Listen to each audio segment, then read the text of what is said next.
Ayan, may lababo na yung posting natin. Tsaka may kahoy na lutuan. Alright, malapit na matapos at lagyan ko na ng siwang-siwang na bagging. Bagging ang ipapaikot ko dyan. Sigsag ko bagging. Alright, ganda tignan yan. Alright, yan may nilagay na tayong biniyak na lababo. Ayan na karton. Nilagay natin. So hanap pa tayo ng kawayan na pwede nating o kahoy na mahaba na pwede nating gawing side-side dito. Alright. At siyempre, marami pa naman pa ako. At hanap muna ako ng kahoy at babalik ako dito gagawin ko. Right. So yun nga guys, wala ako ditong walis dahil napakadumi yung area ko dito. Ay grabe. At napapansin puro basura yan. Oh. At ni walis talaga dito. Wala. Kaya ayan. Gumawa ako ng bagging na walis. Kasi pwede naman ito. At mga buhay naman yan. At tinalihan ko. Kasi wala talagang walis dito. Tapos na rin yung iba kong gawa. Ayan. Tatapos na. At walis na lang. So ito. Naggagawa ko improvise. Ayan. Para walisan ko yung mga kalat na yan. Oh. Ayan o. Kalat. Hindi ko kasi type yung makalat sa aking area. Ayan o. Ayan. Napakadugyot. No. Taginit naman. Kaya no choice. Tayo ang gagawa. Alright.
testingan natin, lagyan ng tubig kung saan pupunta yung ano niya. Stock. Kasi tatasan natin yan dito. At dito tayo bubutas sa kabilang dulo. Alright.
Alright, yan na, may nilagay na tayong biniyak na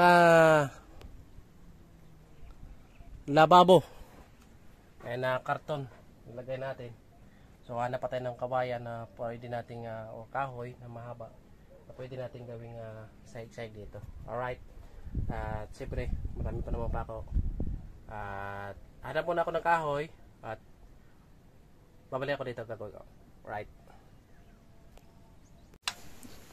So yun na nga, tapos na ako yung ginawa kong bubong. So may bubong na tong aming lutuan dito. Ano, nag-init ako ng tubig at maayos na siya tignan. Siyempre po para sa mga kasama din po namin na papalit dito sa aming pwesto ay makapagluto, makapagsaing naman, no, ng maayos at makapagpakulo ng tubig para makapagkape. And then tapos na rin po yung ginawa ko na lababo. So ayan, mga baging-baging lang po yan. At yun,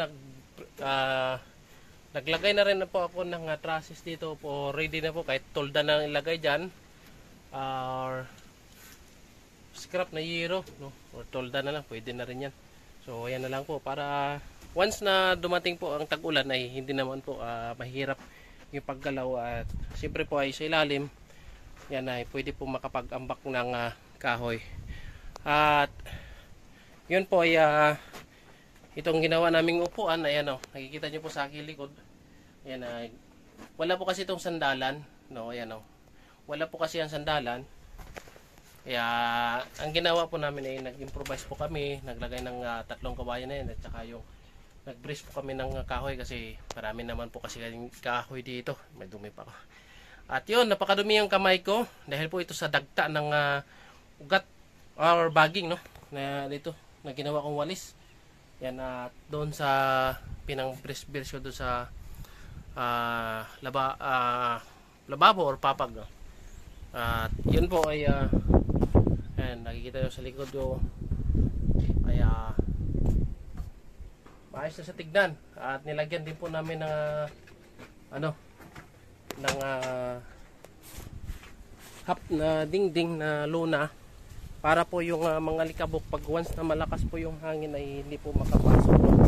Ayan po, yan, makikita nyo po sa ilalim yan, hanggang dun paikot po yan, at nakabukas lang po yung kalahati para po may hindi po masyadong mainit ang itong aming kubol, no? At yan, may isa pang upuan at kinulang ng tulda doon sa baba para doon sa harap para maganda naman sa tignan, no? Para once na magtaghangin hindi yung alikabok ay pasok ng pasok din sa kubo namin na outpost. So ayan po, nakikita nyo sa likod, napakakalat at ayan, napakadumi, no? Napakadugyo to, kaya wawalisan ko yan at para masigaan mamayang hapon, no? Para maganda yung kubo natin. Alright, at stay by po at enjoy watching.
Pasensya na po kayo at malikabok talaga.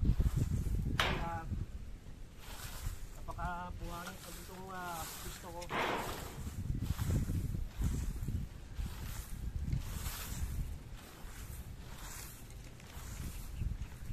Para lang po bawasan yung yung dugyot at dumi ng gusto ko ito. Alright.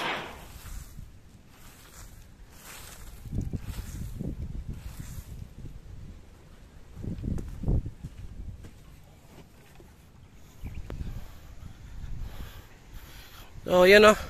Sa harap pa lang yan. Loob at dito pala sa harap. Malinis na siya kahit paano. Hindi yung kagaya kanina. So ito, papalakin ko na lang yan. Ito. Ayan, napalakala ko na. So tulak ko na lang walis yan para sigaan mamaya dyan. Mayang hapon. Tapos ito, sigaan ko na dito banda. No? At walis na lang yan dyan. Alright. At continue tayo. So ayan o, focus na natin yung camera. Kasi wawalis ang ito ditong area na to. So, kita mo. So kahit paano ay luminis itong parte, no? At siyempre ako ay natutuwa basta kagaya nito malinis yung aking area.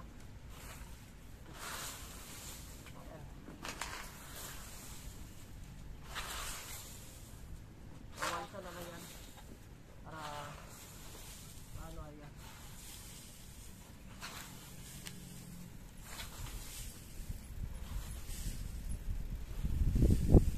yan o, continuous natin ang ating video dahil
kabilang side lang, malinisan na. Maganda na siya.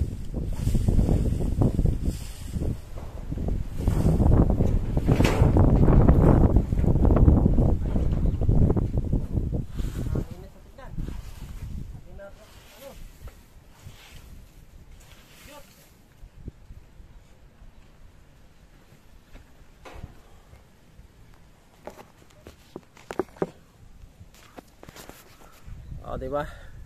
Kita maliit na area lang. Mawalisan natin. Yan kunin ko lang yung mamaya. Pang siga-sigaan ko lang yan. Alright. Dito. Yan, konti. At walisan ko. Pahinga muna saglit.